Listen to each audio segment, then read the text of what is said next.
कादंबरी रुजवण भाग 26 लेखन आणि सादरीकरण मंजिरी कारेकर. सकाळी आरोही युनिव्हर्सिटीत जाण्यासाठी तयार झाली. विशांत सुद्धा ऑफिसला जाण्यासाठी तयार होतच होता. अजूनही दोघांमध्ये त्या भांडणानंतर तेवढा मोकळेपणा आला नव्हता. अरू, तुला आज बाईकवरून युनिव्हर्सिटीत सोडू? विशांतने विचारलं. असू देत विशू, ऑटोने जाईन मी, ती जरा नाराजीनेच म्हणाली. त्याने तिला जवळ ओढलं, मिठीत घेतलं. अरू, अजून रागावलीस माझ्यावर? नको ना रागावूस. मी काय चुकीचं बोललो सांग मला. हे बघ, आपण जॉईंट फॅमिलीमध्ये राहतो. नाही म्हटलं तरी प्रत्येक गोष्टीचं प्रेशर असतं इथे. आमचे अकाउंट्स जॉईंट आहेत. मी खर्च केला तर तो लगेच दादांना काकाला कळतो. प्रत्येक गोष्टीसाठी मी आन्सरेबल असतो. मुळात ना एवढे मोठे खर्च आमच्याकडे कुणी करत नाही ग. मला कळतंय ना, याआधी खर्च करताना तू कधीच पैशांचा विचार केला नसणार. या सगळ्या गोष्टी तुझ्यासाठी फार जड आहेत. पण मला ना तुझी सगळी स्वप्न पूर्ण करायची आहेत. मला फक्त थोडा वेळ हवाय. तू पाहतेस ना, मी पण कष्ट करतोय. नोकरीनंतर परत संध्याकाळी प्रांजल बरोबर बिझनेस सुरू केलाय. घरी यायला कितीतरी वेळा मला उशीर होतो. हे बघ, हळूहळू आमचा बिझनेस सुद्धा ग्रो होतोय. 1-2 वर्षात सगळं छान होईल. तसं मागितलं ना तर काका मला पैसे देईल सुद्धा. आपण गाडी सुद्धा घेऊ शकतो. पण मलाच असं करायचं नाही. मला माझ्या हिमतीवर पैसे कमवायचे. मला माहितीये तुझे दोन्ही दादा तुझे सगळे हट्ट पूर्ण करतील. पण उद्या आपल्या घरातल्यांपैकी किंवा बाहेरच्यांपैकी कुणी जर असं म्हणालं की ही गाडी, या वस्तू आरोहीच्या माहेरून आलेल्या आहेत, तर ती गोष्ट मला हर्ट होईल. मी कमावू शकत नाही म्हणून तुझ्या दादाने एखादी वस्तू दिली तर मला नाही आवडणार ते. तुला तरी ते आवडेल का सांग मला. त्याने असं विचारताच आरोही थोडी शांत झाली. विचार करू लागली. कळतंय मला विशू, पण मला सुद्धा या सगळ्या गोष्टी ऍडजस्ट करायला जड जात आहेत. या सगळ्या गोष्टींची सवय नाही मला. आमच्याकडे प्रत्येक गोष्टीला नोकर आहे. साधं मार्केटमध्ये जायचं म्हटलं तरी आम्ही कधी ऑटोने जात नाही. लग्नाच्या आधी या सगळ्या गोष्टींचा मी विचार केला होता, पण त्या गोष्टींचा सिरियसनेस कळला नाही मला. आता हळूहळू जेव्हा गोष्टी ऍडजस्ट करायला लागतायत तेव्हा मलाही त्रास होतोय. हे बघ, मी करीन ऍडजस्ट. आता मला ऍडजस्ट करायलाच हवं. माझं तुझ्यावर प्रेम आहे, पण अचानकच सगळ्याच गोष्टी बदलतील अशी अपेक्षा तूही करू नकोस. मला सुद्धा थोडा वेळ हवाय. आता त्या दिवशी तू तुझी फायनान्शियल कंडिशन स्पष्ट सांगितलीस तेव्हा काही गोष्टी मलाही स्पष्टपणे कळल्या. यापुढे खर्च करताना मीही विचार करेन. आपण मिळून एखादी गोष्ट ठरवूया. पण तू तर लगेचच बोलायचं बंद करून टाकतोस आणि मला ते नाही आवडत. ती असं म्हणताच त्याने तिचा हात हातात घेतला. सॉरी अरू, आता स्पष्टपणे सगळ्या गोष्टी तुझ्याशीच बोलत जाईन मी, तो म्हणाला. ओके, ती हसून म्हणाली. बरं विशू, आणखीन एक गोष्ट विचारायची होती मला. आमच्या युनिव्हर्सिटीची पिकनिक चालली आहे. जाऊ ना मी? जा ना. कुठे जाणार आहे? त्याने विचारलं. राजस्थानला जाणार आहे. खर्च फार येणार नाही. एज्युकेशनल ट्रिप आहे ना. शिवाय माझे साठवलेले पैसे सुद्धा आहेत.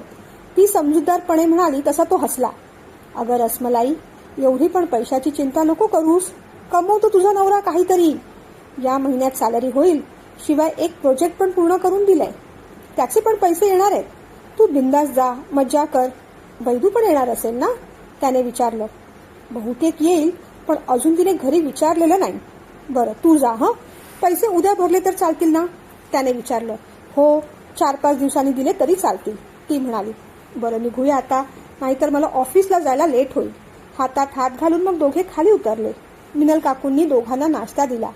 बरं का विशू, आज हे पोहे तुझ्या बायकोने केले आहेत. पोटभर खाऊन जा. विशांत हसला. मिलिंद आणि दादांनी पोह्यांचं भरभरून कौतुक केलं. आरोहीला छान वाटलं. केलेल्या कामाचं थोडं जरी कौतुक झालं ना तर काम करायला काही वेगळीच मजा येते. मनातल्या मनात आरोही म्हणाली. विशांतच्या बाईकवर मागे बसली, सगळ्यांना बाय केलं आणि निघून गेली. वैदही तिची वाट पाहतच होती. आज ती विशांत दादा बरोबर आली आहे पाहून तिला आनंद झाला. ती चटकन पुढे झाली. दादा, कसं आहेस रे? तिने विचारलं. मी मजेत आहे. तू कशी आहेस वैदू? त्याने विचारलं. मी पण छान. आरोही, आज दादा बरोबर आली आहेस म्हणून कळी खुललेली दिसते तुझी, वैदही म्हणाली. तशी आरोही थोडीशी हसली. बरं मी निघू का? ऑफिसला जायचंय मला. दोघींना बाय करून तो निघून गेला. आज आरोही एकदम खुश होती. एकदम खुश दिसते सारू. काय झालं? वैदहीने विचारलं. काही नाही ग, आज विशांच्या बाईकवरून आले ना, मज्जा आली. ती असं म्हणताच वैदेहीला पण हसू आलं. वैदू, पिकनिकला येणार आहेस ना तू? मी आत्ताच विशांतला म्हटलं. तो म्हणाला 1-2 दिवसात पैसे देईल म्हणून. तुझं काय? तू कधी भरणार आहेस पैसे? आरोहीने विचारलं. कुठचं काय? अजून यांना विचारलंय कुठे? ती म्हणाली. मग विचार ना, कधी विचारणार आहेस? 4-5 दिवसात पैसे भरावे लागतील, ती म्हणाली. खरं सांगू का आरू, यांच्याशी अशा विषयावर काही बोलायचं म्हटलं ना तर टेन्शनच येतं ग, वैदेही म्हणाली. एवढं काय घाबरायचं त्यात? एज्युकेशनल ट्रिप कंपल्सरी आहे म्हणून सांगून टाक, आरोही म्हणाली. नको नको, खोटं बोलून तर अजिबात नको. आणि यांच्यासमोर खोटं बोलता येतच नाही मला. पण आज संध्याकाळी काढेन विषय. मला सांग, तू घरी कधी येणार आहेस? तू समोर असलीस तर बरं पडेल आणखीन, वैदेही म्हणाली. उद्या येणार आहे, आरोही म्हणाली. अच्छा, मग उद्याच बोलेन. तू सुद्धा समजाव यांना, कदाचित ऐकतील तुझं, वैदेही म्हणाली. रात्री जेवण करताना वैदेही प्रांजलला म्हणाली. प्रांजू, उद्या अरू येणार आहे. पाणीपुरीचा बेत करूया आपण? हो, अगदी चालेल, प्रांजल आनंदाने म्हणाली. आपण ना पाणीपुरी पण करूया, रगडा पॅटीस पण करूया, वैदेहीने आणखीन पुढे सुचवलं. थोडा वेळ मग वैदेहीने विचार केला आणि मग पुढचा प्लॅन पण ठरवून टाकला. आणि ना प्रांजू, आरू आली ना की आपण तिच्याच रूममध्ये झोपूया, मस्तपैकी गप्पा मारू, रात्री पॉपकॉर्न खाता खाता भूताचा पिक्चर पण बघूया. हो चालेल, मी ना 2 दिवस ऑनलाईन काम करीन. तुम्ही पण युनिव्हर्सिटीत जाऊ नका. आपण दुसऱ्या दिवशी फिरायला जाऊया, शॉपिंग करूया, प्रांजल म्हणाली. अगदी चालेल, वैदेहीला पण आनंद झाला. तिने आनंदाने होकार दिला. संध्याकाळी जेवताना आईसाहेब म्हणाल्या. अरे देव, उद्या आरू येणार आहे. वीणाताईंचा फोन होता तसा. अरे वा, छानच, देव म्हणाला. मग दादा, उद्या आपण कुठेतरी बाहेर जेवायला जाऊया का रे? आदिराजने विचारलं. उद्या नाही जमणार रे, मला एक ऑनलाईन मीटिंग आहे. तुम्हाला वाटल्यास तुम्ही जा सगळे, देव म्हणाला. नको, तसं नको, नंतर केव्हा तरी करू प्रोग्राम. पण उद्या मग जेवायला काय बेत प्रांजल? आदिराजने विचारलं. पाणीपुरी आणि रगडा पॅटीस. कुणाला हवी असेल तर थोडी बिर्याणी पण करू आपण, प्रांजल म्हणाली. देवने मग प्रांजलकडे पाहत विचारलं. प्रांजल, खरं सांग, पाणीपुरी रगडा पॅटीस ही आयडिया वैदेहीची असेल ना? खरं खरं सांग हा. वैदेही आणि प्रांजलने एकमेकींकडे पाहिलं. अरे तसं काही नाही दादा, आम्ही दोघींनी मिळून ठरवलं, प्रांजल म्हणाली. हो, छान, देवने फक्त मान डोलावली. देवने मग वैदेहीकडे पाहिलं आणि बोलायला सुरुवात केली. वैदेही, आरोही आली तरी तू तुझे कोणतेही क्लास लेक्चर्स बुडवायचे नाहीत. जी काय मजा करायची आहे ती अभ्यास आणि क्लास सांभाळून करायची. हां, प्रेमानेच बोलतोय, कठोर आणि कडवट शब्दात नाही, देव म्हणाला. वैदेहीने काहीही वाद न घालता गुपचूप हो असं सांगितलं. अरे असं काय देव, किती बोलतोस रे? 2 दिवस तिला सुद्धा वाटणार नाही का मजा करावीशी? क्लास आणि लेक्चर कशाला बुडवेल ती? प्रांजलला पण ऑफिस आहे, ती पण जाणार ऑफिसला. घरी आल्यावर काय ती मजा करतील तिघी, आईसाहेब म्हणाल्या. तसं ना तुम्हाला वाटतं आईसाहेब, मी सांगतो ना त्यांचं प्लॅनिंग काय असेल ते. आरू आल्यानंतर पाणीपुरी, भेळपुरी, रगडा पॅटीस हे असे पदार्थ खायचे. मग संध्याकाळी फिरायला जायचं, रात्री अरूच्या रूममध्ये झोपायचं, रात्रभर गप्पा मारायच्या, भूताचे पिक्चर पाहायचे, सोबत आईस्क्रीम किंवा पॉपकॉर्न खायचं. पिक्चर पाहून पुन्हा त्याच्यावर डिस्कशन करायचं, गप्पा मारायच्या. मग दुसऱ्या दिवशी तिघींनी सुट्टी घ्यायची. सकाळी उशिरा उठायचं, सगळी कामं उशिरा करून झाली की दिवसा थोडा वेळ झोपून घ्यायचं. झोप पूर्ण झाली की पुन्हा शॉपिंगला जायचं. हे असं प्लॅनिंग असणार आहे त्यांचं, हो की नाही वैदेही? खरं सांग. वैदेही काही बोली नाही, पण तिचा चेहरा मात्र पडला होता. अरे तू स्वतःचं कसं काय रे ठरवतोस? ती बिचारी काहीच बोलत नाहीये, फक्त ऐकत चाललीये, म्हणून तू काही बोलशील तिला? आईसाहेब भडकल्या तसा देवादेव हसला. कारण ना माझ्या बायकोला खूप चांगलं ओळखतो मी आईसाहेब. देवाने विस्मरण नावाचं जे काही वरदान माणसाला दिलंय ना, त्या वरदानाचा माझी बायको पुरेपूर फायदा उठवते. आता आपल्या भावाचं लग्न होतं तेव्हा आपण बरीच मजा केली आहे. मध्ये मध्ये काही दिवस कॉलेजचे लेक्चर्स बुडवलेत, अभ्यास बुडलाय, जिम स्विमिंग क्लास बुडलाय. असं तिला कधी काही लक्षात राहत नसतं, लगेच विसरून जाते ती. म्हणून मला मध्ये मध्ये आठवण करून द्यावी लागते तिला. त्याचं बोलणं ऐकून वैदेहीला राग येत होता, पण बोलता काही येत नव्हतं. जोपर्यंत पिकनिकला जायची परमिशन मिळत नाही ना, तोपर्यंत गोडी गुलाबीनेच राहिलेलं बरं. मांडीवर मूठ आदळत तोंडातल्या तोंडात मात्र ती पुटपुटली, राग येतोय मला. विरू, मी तुला शिकवते ते तुला कळतं ना रे? आरोहीने विचारलं. हो ग ताई, छान कळतंय. मस्त. हे बघ, आता 2 दिवस ना मी माझ्या घरी जाणार आहे. मी तुला थोडा अभ्यास देऊन जाईन, तू त्याची प्रॅक्टिस कर. चालेल? तिने विचारलं. विराजचा चेहरा उतरला. का रे, काय झालं? आरोहीने विचारलं. तू पण जाशील ना आता? मग घरी कंटाळा येतो ग मला. तू असतेस तर बरं वाटतं. आपण अभ्यास करतो, गप्पा मारतो, कधीतरी चेस खेळतो, तो म्हणाला. तिने त्याचे केस कुरवाळले. तू येतोस माझ्यासोबत माझ्या घरी? वैदेही ताईला पण भेटणं होईल, तिने विचारलं.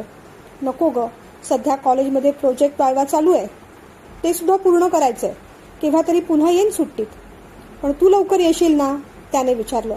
हो रे विरू, मी पण तुम्हा सगळ्यांना खूप मिस करणार आहे. मी आले ना की आपण सगळे मिळून भेळ पार्टी करू एकदा. तेव्हाच एखादा पिक्चर पण पाहू. चालेल? कोणता पिक्चर पाहायचा ते तू ठरव. चालेल ताई, तो म्हणाला. त्याचा अभ्यास घेऊन आरोही किचनमध्ये आली. आई, काही मदत हवी आहे का? भाजी वगैरे निवडायची आहे का? तिने विचारलं. नाही ग बाळा, तसं काही काम नाही, पण काकूला विचार काही मदत हवी आहे का? वीणाताई म्हणाल्या. काकू, काही काम आहे का? तिने मिनल काकूंना विचारलं. हो आहे. त्या डब्यात ना मी बनवलेले लाडू आहेत. उद्या तू तुझ्या घरी जाणार आहेस ना, तो डबा तेवढा घेऊन जा. मिनल काकू असं म्हणताच तिने काकूच्या गळ्यात हात टाकले. तुम्ही पण लाडवासारख्या अगदी गोड गोड आहात काकू. हो, आणि तू कोण ग? रसमलाई. काकू असं विचारताच आरोही एकदम गडबडली. काकूने हळूच तिच्या कानात विचारलं. विशांत, रसमलाईच म्हणतो ना तुला? चुकून आमच्या कानावर पडलं होतं एकदा. काकू असं म्हणताच आरोही लाजली. लाडूचा डबा घेऊन पटकन पळून गेली. उद्या घरी जाणार म्हणून आरोही खूप आनंदात होती. रात्री विशांतशी किती बोलू किती नको असं तिला झालं होतं. आरू, 2 दिवस तू नसणार, कंटाळा येणार मला, तो म्हणाला. मग चल की तू पण माझ्यासोबत, ती म्हणाली. नको ग, असं उठसूट सासरी जायचं नसतं. ते माझं तर सासर आहेच, शिवाय माझ्या बहिणीचं पण सासर आहे. आणि मी आलो ना की तुला मोकळेपणाने तिथे त्या लोकांबरोबर मजा करता येणार नाही. माझ्याबरोबरच सतत राहावं लागेल. त्यापेक्षा तू मस्त जा, 2 दिवस मजा कर आणि मग ये. तिने त्याचा हात हातात धरला. तुला मी मिस करेन रे विशांत. बरं मला सांग, तू कशी जाणार आहेस? युनिव्हर्सिटीतून डायरेक्ट जाणार, घरी येऊन जाणार, की मी सोडू तुला? त्याने विचारलं. नाही, युनिव्हर्सिटीतून डायरेक्ट वैदेही बरोबर जाईन मी. परत घरी कशाला येऊ? फक्त बॅग घेऊन जावं लागेल, ती म्हणाली. मग सकाळी मी तुला बाईकवरून युनिव्हर्सिटीत सोडेन आणि मग तू वैदेही बरोबर घरी जा. पोचल्यावर फोन कर हा, तो म्हणाला. थोडा वेळ मग दोघांनी गप्पा केल्या आणि झोपून गेले. दुसऱ्या दिवशी सगळ्यांचा निरोप घेऊन आरोही युनिव्हर्सिटीत गेली. वैदेहीला ती आपल्याबरोबर येणार म्हणून आनंद होत होता. युनिव्हर्सिटीतून दोघी निघाल्या. वैदेहीने 2 दिवस काय काय प्लॅनिंग करणार आहे ते सगळं सांगितलं. अरू, यांना अजून पिकनिकचं विचारलेलं नाही. 2 दिवस तू येणार आहेस ना, म्हणून मी आणि प्रांजलने खूप काही प्लॅन केलेले आहेत. आधी ते सगळं प्लॅनिंग पूर्ण होऊ दे, मग पिकनिकचा विषय काढते मी ह्यांच्याकडे. आधीच नको.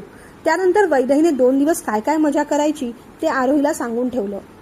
आरोही घरी आल्यानंतर वैदेहीला स्विमिंग क्लास, जिम दोन्ही बुडवायचं होतं. पण उगीच संध्याकाळी आल्यानंतर देवकडून काहीतरी ऐकायला लागू नये या भीतीने तिने तसं काही केलं नाही.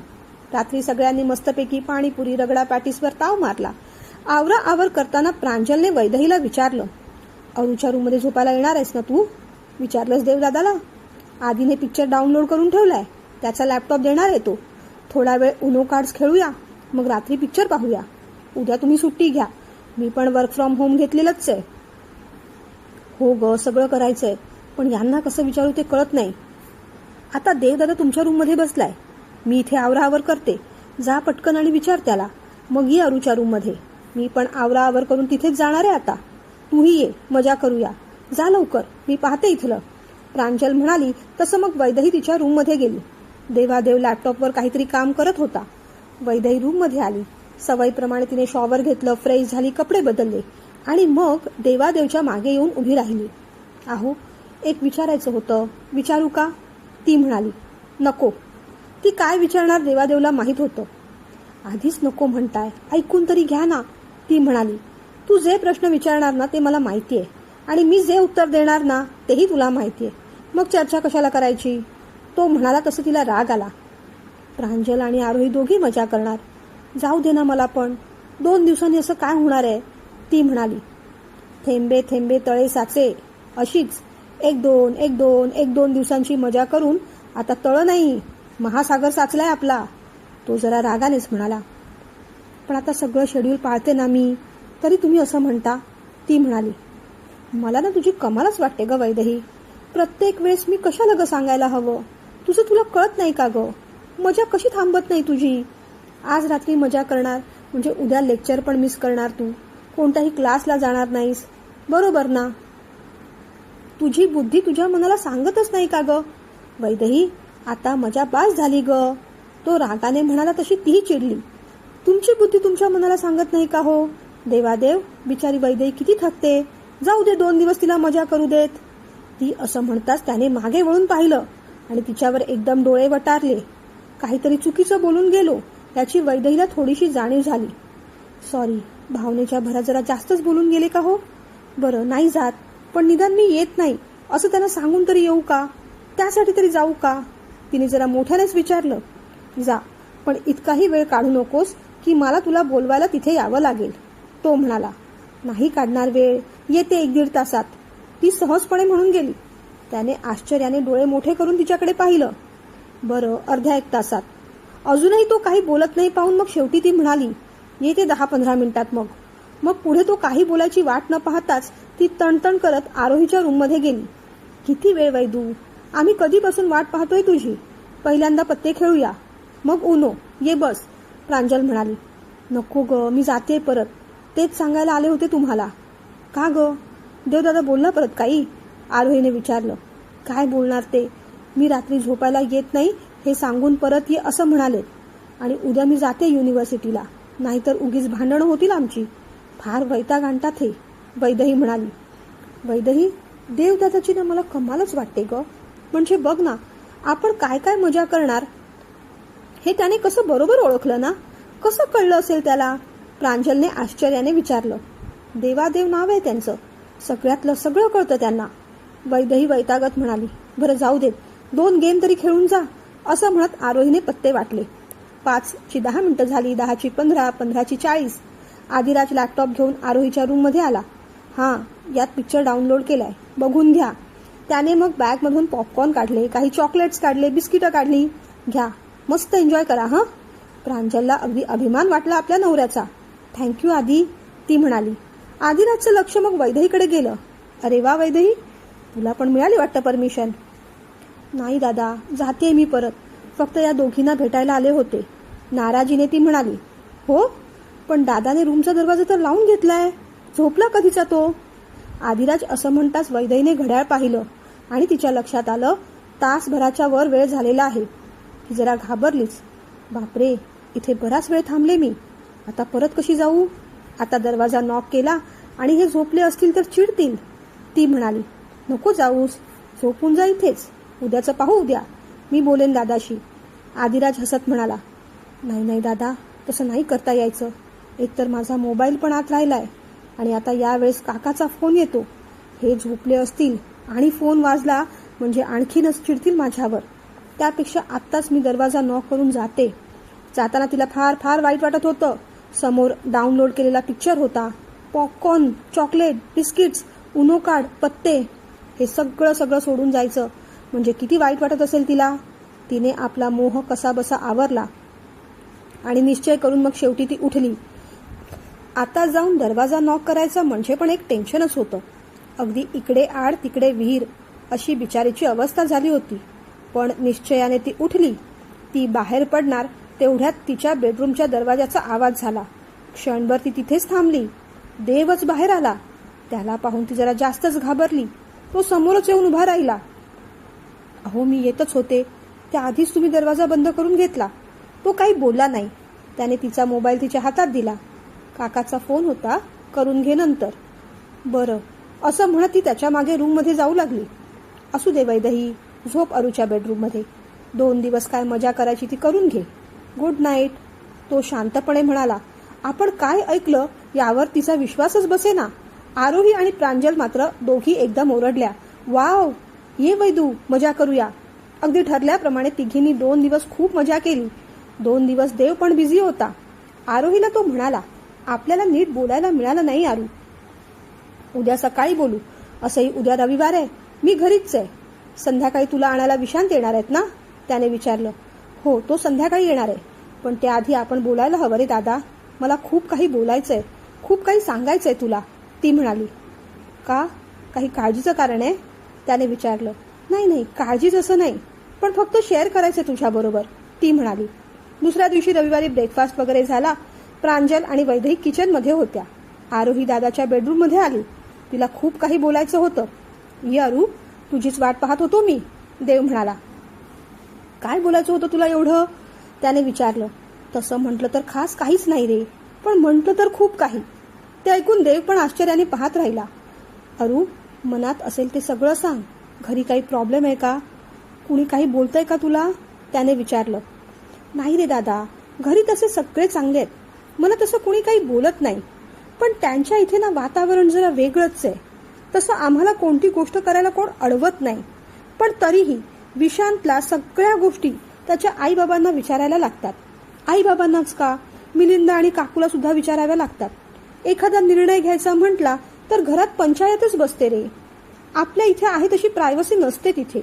मला ना खूप दडपण आल्यासारखं वाटतं. मी विशांतला काही बोलायचं म्हटलं, सांगायचं म्हटलं तरी तो ही गोष्ट सगळ्यांना सांगेल की काय, अशी भीती वाटते मला. मध्ये आम्ही फिरायला गेलो होतो. मी शॉपिंग केली तर जास्त खर्च झाला, म्हणून विशांत माझ्यावर वैतागला. पण मला काय माहित ह्याचं बजेट काय येते, ती असं म्हणताच देवला जरा टेन्शन येऊ लागलं. अगं अरू, पण पैशासाठी कशाला भांडण करायचं, मला सांगायचं ना, मी तुझ्या अकाउंटमध्ये ट्रान्सफर केले असते की, तो म्हणाला.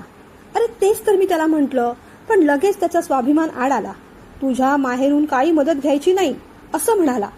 तू आता माझी बायको आहेस, माझा आत्मसन्मान तुला जपायला हवा. तू त्यांच्याकडून काही घेतलेलं मला आवडणार नाही, असं काहीतरी वेड्यासारखं बोलत होता. त्याला पैसे कमी पडले म्हणून त्याने मग मिलिंदांकडून घेतले. तुला माहितीये, त्याचे बाबा अकाउंट चेक करतात. किती खर्च झाला, कुठे खर्च झाला, हे सगळं विचारतात त्याला. मला नाही आवडत रे ते. काकू आणि आई चांगले आहेत, तरी पण थोडं दडपण येतच. त्या दिवशी कामावरून काहीतरी कुरबुर झाली म्हणून मी युनिव्हर्सिटीला न खाताच गेले. मला चक्कर आली. कधी कधी ऑटो पण लवकर मिळत नाही, ऑटोसाठी थांबावं लागतं. म्हणून विशांतला म्हटलं की आपण गाडी घेऊ, तर त्याचं म्हणणं पडलं की आधी सेव्हिंग्स करू. खरं सांगू दादा, त्या ऑटोतून वगैरे जायला मला आवडत नाही रे, पण आता नाईलाज असतो माझा. ती बोलत होती तसं देवचं टेन्शन वाढत होतं. आरू, या सगळ्या गोष्टी आम्ही तुला आधी सांगितल्या होत्या. आता चिडचिड करून काय उपयोग आहे त्याचा, त्याने समजावलं. चिडचिड असं नाही रे दादा, सगळ्या गोष्टी कळतायत मला, पण तुझ्याशी शेअर पण नको का करू. मी तुझ्याकडे कोणती मदत मागायला नाही आले, फक्त शेअर करतेय ना, तिने जरा नाराजीनेच विचारलं. त्याने मग तिच्या खांद्यावर हात ठेवला. तसं नाही ग, तू अशी त्रासात राहिलेली आम्हाला पण नाही आवडणार, पण काही गोष्टी तूही हळूहळू ऍक्सेप्ट कर. काय करता येईल याचा मीही विचार करतोय. कुणालाही न दुखावता काही मार्ग काढता येईल का पाहूया आपण, पण तूही तिथे समजुतीने वाग. थोडं लवकर उठत जा, घरची 2-4 कामं करत जा, त्याने समजावलं. हो रे, करते मी, मलाही कळतात गोष्टी, पण या सगळ्यांचाच इंटरफिअरन्स नको वाटतो मला. असं वाटतं ही जॉईंट फॅमिली नको. सगळ्यांना सगळ्या गोष्टींची स्पष्टीकरणं द्यावी लागतात सतत. आणि विशांत तर अगदी श्रावण बाळ आहे. नाहीतर त्याला म्हणाले असते मी म्हणाले असते की आपण काही दिवस भाड्याने घर घेऊन वेगळं राहूया म्हणून, पण एक साधी गाडी घ्यायची म्हटली तर त्याला तेवढं टेन्शन येतं. माझा प्रॉब्लेम समजत नाही त्याला, आरोही म्हणाली. मी बोलू का विशांशी, आपली एक गाडी आहे ती घेऊन जा तुम्हाला, किंवा नवीन गाडी घेऊन देतो, फक्त त्यांना ती गोष्ट हर्ट व्हायला नको. देव, नको रे दादा, तू काही बोलू नकोस, उगीच त्याचा स्वाभिमान दुखावला जाईल. फार स्वाभिमानी लोक आहेत ती. प्रधानांचे ना नखरेच भारी आहेत. ती पटकन बोलून गेली. चिडू नको सारू, काहीतरी मार्ग काढू आपण, तिच्या खांद्यावर हात ठेवत देव म्हणाला. आणि तेवढ्यात त्याचं लक्ष दरवाजाकडे गेलं. वैदेही तिथेच उभी होती. देव एकदम गोंधळला. अरे वैदेही, ये, आम्ही गप्पाच मारत होतो. खरं तर देव आतून घाबरला होता. हिने नेमकं काय काय ऐकलं याची त्यालाही कल्पना येत नव्हती. वैदेही पुढे झाली. तिने आधी आरोहीकडे पाहिलं. आरोही, प्रधानांची जॉईंट फॅमिली आहे, आणि तिथे सगळे निर्णय एकमेकांना विचारून घेतात. हे लग्नाआधी तुला माहीत नव्हतं? विशांत दादा किती कमवतो, तो काय काम करतो, याची लग्नाआधी कल्पना नव्हती तुला? प्रधानांच्या घरात 5-6 नोकर नाहीत, तिथे सगळी कामं आई आणि काकू करतात. हे ठाऊक नव्हतं तुला लग्नाआधी? ती असं विचारताच देवादेवचे डोळे मोठे झाले. आरोहीला दरदरून घाम फुटला. अगं काहीतरीच काय वैदेही, ती तसं काही म्हणाली नाही, ती फक्त शेअर करत होती. देव तसं म्हणाला, पण वैदेहीने त्याच्या बोलण्याकडे अजिबात लक्ष दिलं नाही, त्याच्याकडे पाहिलं सुद्धा नाही. तिने पुन्हा आरोहीलाच विचारलं, विशांत दादा, आई दादा, काका काकूपासून वेगळं राहणार नाही हे माहीत नाही तुला? तरी तुला वेगळं राहायचंय? त्याला कुणाचीही मदत नकोय, स्वतःच्या हिमतीवर पैसे कमवायचे आहेत, सगळी स्वप्न पूर्ण करायची आहे, गाडी घ्यायची आहे, हे माहीत नाही तुला? आणि तरी तुला ते प्रधानांचे नखरे वाटतात? ती असं म्हणताच आरोही चटकन उभी राहिली. सॉरी वैदेही, तसं नव्हतं म्हणायचं मला, गैरसमज करून घेऊ नकोस. मी फक्त दादाशी शेअर करत होते आणि तसे शब्द निघून गेले. पण तू आमचं बोलणं चोरून ऐकत होतीस का? आरोहीने विचारलं. चोरून ऐकायचा प्रश्न येतोच कुठे आरू? हे घर माझं, हे बेडरूम माझं, जी माणसं बोलतायत ती माझी, ज्यांच्याबद्दल बोललं जात आहे ती माणसं सुद्धा माझीच. काहीही चोरून ऐकलेलं नाही मी. वैदेही असं म्हणाली तशी आरोही आणखीन टेन्शनमध्ये आली. सॉरी, खरंच सॉरी, तिचा हात हातात घेत आरोही म्हणाली. इट्स ओके, शांतपणे वैदेही पण म्हणाली. पण वैदू, हे सगळं विशांतला सांगू नकोस हा, प्लीज. नाही ना सांगणार? प्लीज म्हणतेय मी. आरोही असं म्हणताच तिने आरोहीच्या खांद्यावर हात ठेवला. नाही सांगणार आरू, नाही सांगणार आरू. नवीन नवीन लग्न झालं असताना मनात जी घालमेल असते, माहेर आणि सासरच्या राहणीमानात जी तफावत असते, त्यातून होणारा जो त्रास होत असतो, त्यातून असे अधिक उणे शब्द बाहेर पडतात कधी कधी. चुकून ते शब्द आपल्या सासरच्या माणसांसमोर बाहेर पडले आणि आपल्या नवऱ्याला आणि घरातल्यांना ते कळले तर त्यानंतर काय परिणाम होतील याची भीती मी कधी एकेकाळी अनुभवली आहे ग. मी नाही सांगणार हे सगळं विशांत दादाला. नशीबवान आहेस तू, हे सगळं शेअर करायला तुझा दादा आहे म्हणून तू बोलून गेली अशील. पण असं काही बोलताना आणि विचार करताना काळजी घे. आरोहीने फक्त मान डोलावली आणि ती निघून गेली. वैदेहीने मग देवादेवकडे पाहिलं. हे सगळं आत्ताच बोलायची गरज होती का वैदेही? त्याने विचारलं. नव्हती का देवादेव? असं म्हणून ती शांत झाली आणि तो तिच्याकडे आश्चर्याने पाहू लागला. मग तिने बोलायला सुरुवात केली. खरं तर हे सगळं तुम्ही बोलायला हवं होतं, तुम्ही ते बोलू शकला नाही. बायकोचं आणि बहिणीचं वागणं वेगवेगळ्या फुटपट्ट्यांवर जज करता तुम्ही. दोघींसाठी कायदे वेगळे असतात तुमचे, हो ना? तिला तुमच्याशी काहीतरी शेअर करावं असं वाटलं, करू देत. लग्न झाल्यानंतर आपल्या हक्काच्या माणसांकडे या गोष्टी शेअर कराव्याशा वाटतात. मी गेले त्या अनुभवातून, माझं काहीच म्हणणं नाही. फक्त पुढच्या वेळेस असं काही शेअर करताना दरवाजा तेवढा बंद करून घ्या. देवादेव चकित होऊन तिच्याकडे पाहतच राहिला. दुखावलेली ती मात्र तिथून निघून गेली. दुसऱ्या दिवशी विशांत आरोहीला न्यायला आला. त्याचं आदरातिथ्य झालं, जेवण झालं. आरोहीने सगळ्यांचा निरोप घेतला. त्याच्या मागे ती बाईकवर बसली. ते पाहून देवादेवला जरा वाईट वाटलं. आरू हे सगळं डिझर्व करत नाही. घरी 3-4 गाड्या असताना तिने असं ऑटोने बाईकने जावं मनाला पटतच नाहीये. त्याचंच मन त्याला खाऊ लागलं. दुसऱ्या दिवशी सकाळीच ऑफिसमध्ये त्याने आदिराजकडे हा विषय काढला. आधी, एक गोष्ट बोलायची होती रे. आता अरू आली होती ना, मनातलं बरंच काही बोलली माझ्याकडे.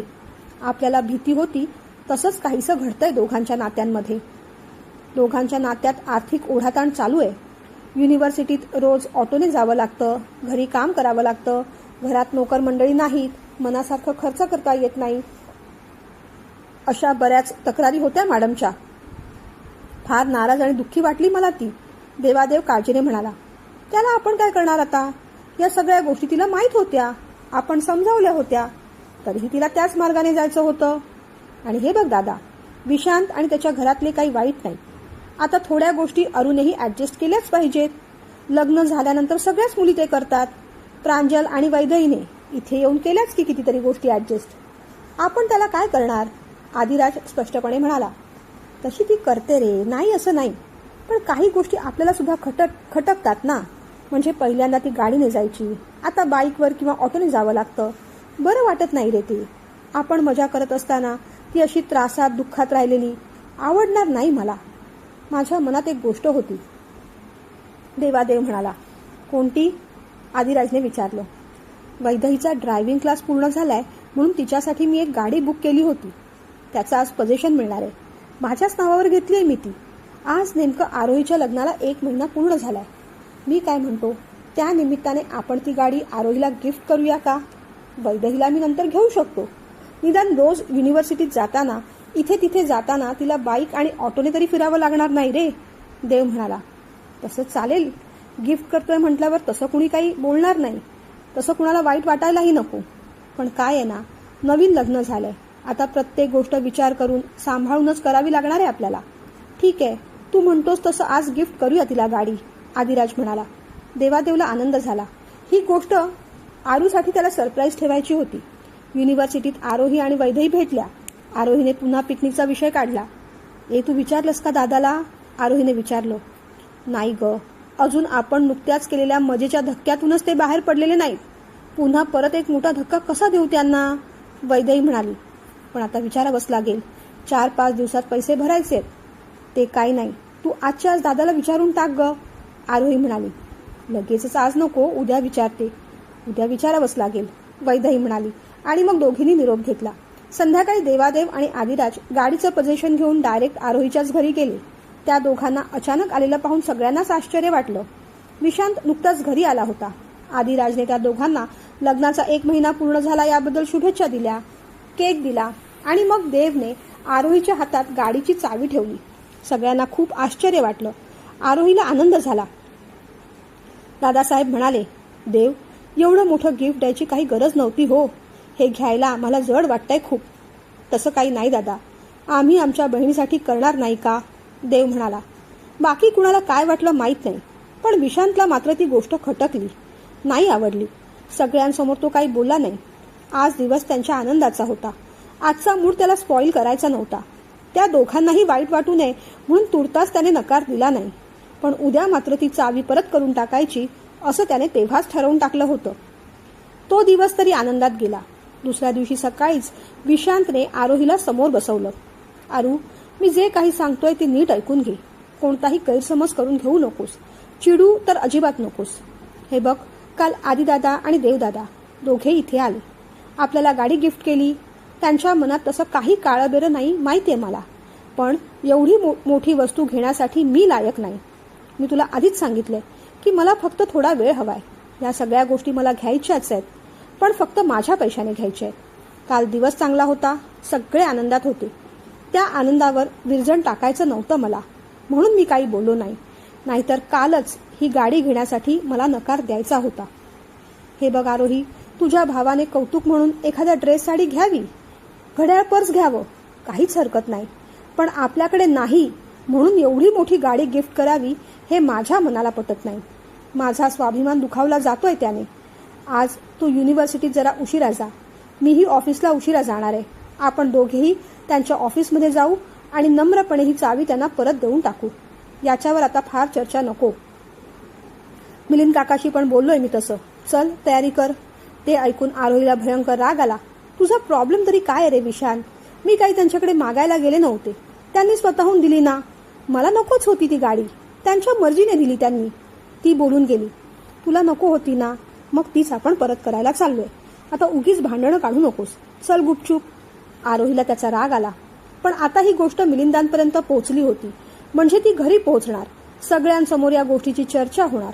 त्यापेक्षा गुपचूप गेलेलं बरं असं समजून ती त्याच्याबरोबर त्या गाडीनेच दादाच्या ऑफिसमध्ये गेली. मिलिंदा अगोदरच पोहोचले होते. देव आणि आदिराज सुद्धा नुकते येऊन बसले होते. विशांत आणि आरोही आधी मिलिंदांच्याच केबिनमध्ये गेले. मिलिंदांना घेऊनच मग ते देवच्या केबिनमध्ये शिरले.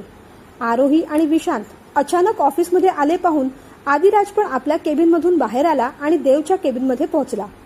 अरे आरू, विशांत, अचानक आलात? देवने आश्चर्याने विचारलं. बसा ना, चहा कॉफी मागवतो मी, देव म्हणाला. नको देव, आज चहा कॉफी नको आम्हाला. ऑफिसला पण जायचंय मला. आरोहीला युनिव्हर्सिटीत जायचंय. महत्वाची गोष्ट तेवढी बोलायला आलो होतो. तेवढी बोलतो आणि निघतो आम्ही, विशांत म्हणाला. देव जरा काळजीत पडला. आरोहीचा चेहरा पडलाय, ती रडून आलीये हे त्याला दिसलं होतं.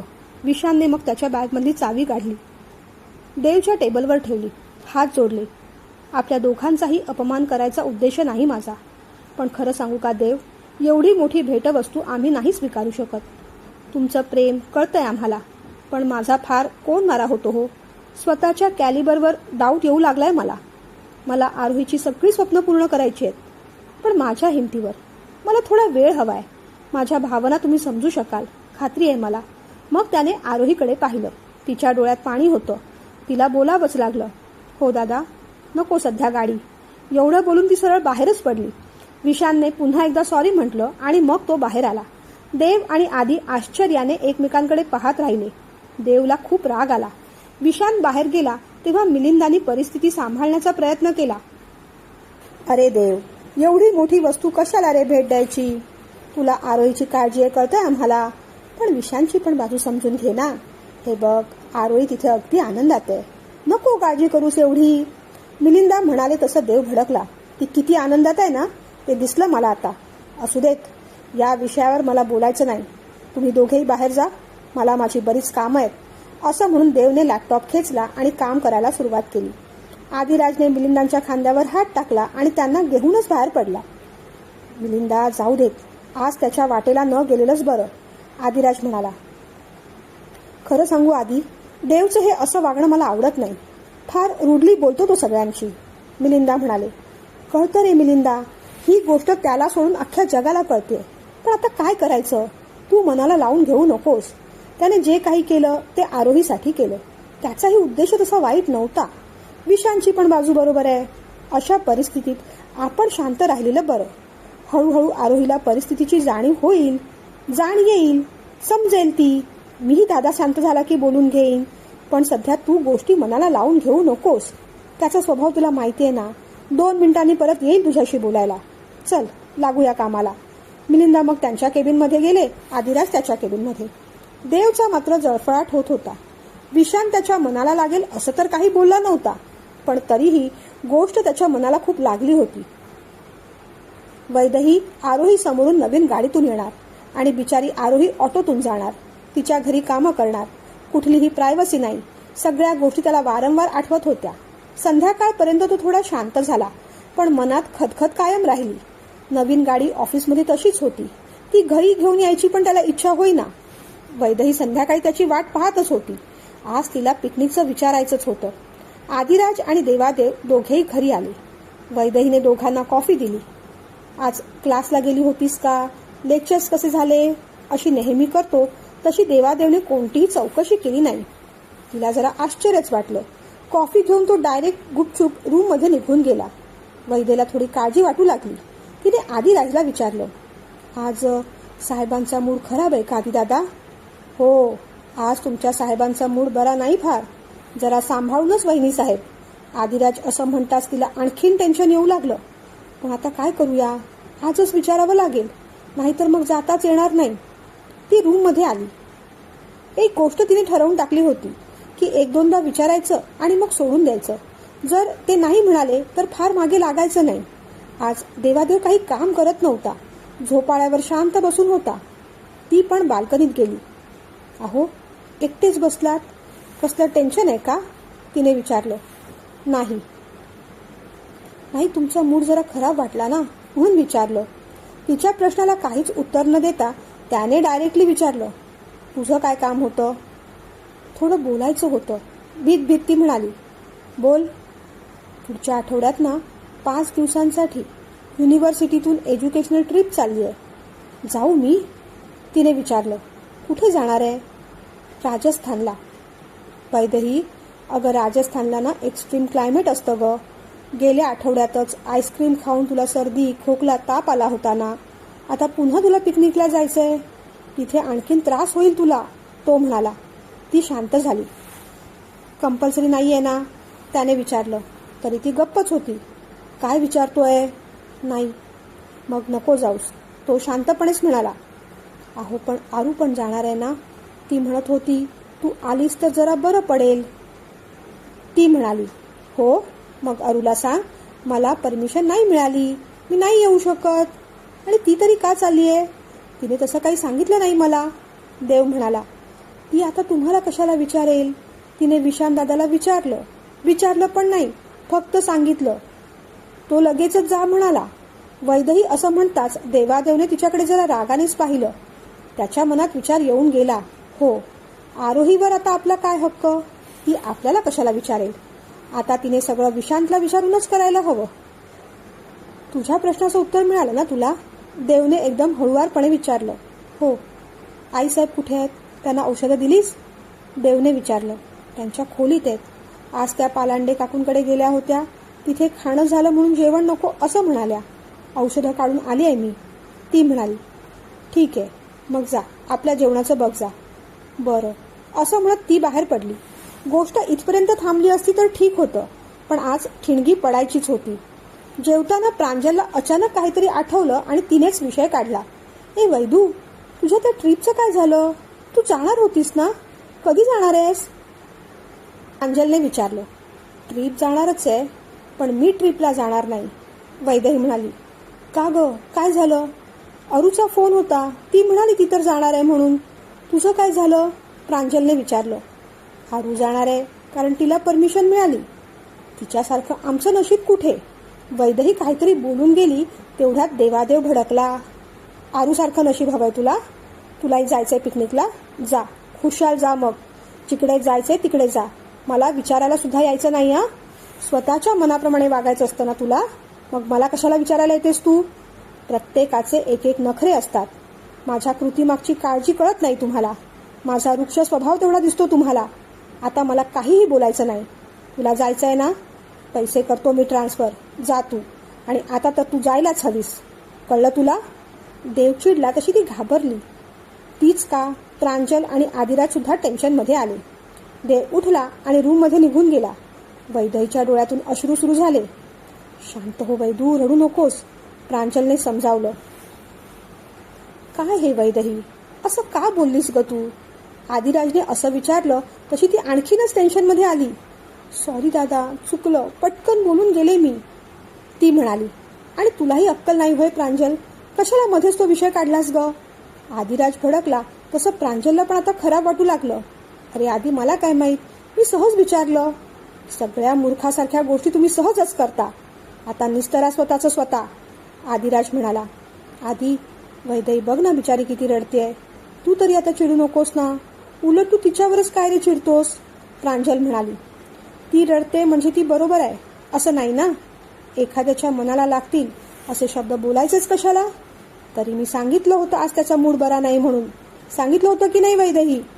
आदिराजने असं विचारताच वैदही आणखीन घाबरली. आदिराज आज पहिल्यांदाच वैदहीवर एवढा चिडला होता. तोही रागाने उठून गेला. वैदहीला काळजी वाटू लागली. प्रांजलने कसं बसं तिला समजावलं तेव्हा कुठे ती रूममध्ये गेली. पण देवादेव रूममध्ये नव्हता. रूममध्ये नाही म्हणजे स्टडी रूममध्ये असणार हे वैदहीला माहीत होतं. स्टडी रूमचा लाईट चालू होता, पण एकटीला तिथे जायची काही हिंमत होईना. तिने थोडा वेळ वाट पाहिली. अर्धा तास झाला, 1 तास झाला, 1.5 तास झाला. देवादेव काही रूममध्ये आला नाही. पाहून मग तीच शेवटी आदिराज आणि प्रांजलच्या रूममध्ये गेली. बिचारी सारखी रडतच होती. आदिराजने दरवाजा उघडला. काय ग, काय झालं? दादा काही बोलला का? त्याने काळजीने विचारलं. ते रूममध्ये आहेच कुठे? मगासपासून स्टडी रूममध्येच बसले आहेत. दादा बराच वेळ झाला, आता भीती वाटू लागली आहे मला, ती म्हणाली. तुमच्यात काही बोलणं झालं का?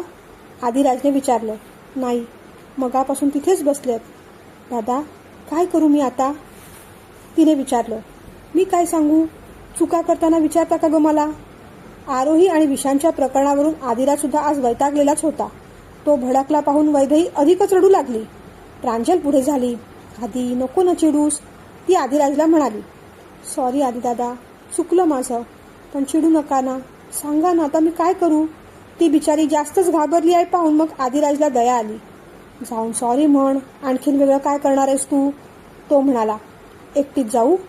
त्याने पण तिच्याबरोबर यावं अशा अपेक्षेनेच तिने विचारलं होतं. त्याच्यासमोर एकटी काय जाणार तू? चल येतो मी. ते दोघे बाहेर पडणार तोच प्रांजल सुद्धा पुढे झाली. आदिराजने रागानेच तिला विचारलं. कुठे? मी पण येते बरोबर, ती म्हणाली. तिथे जत्रा आहे की सर्कस?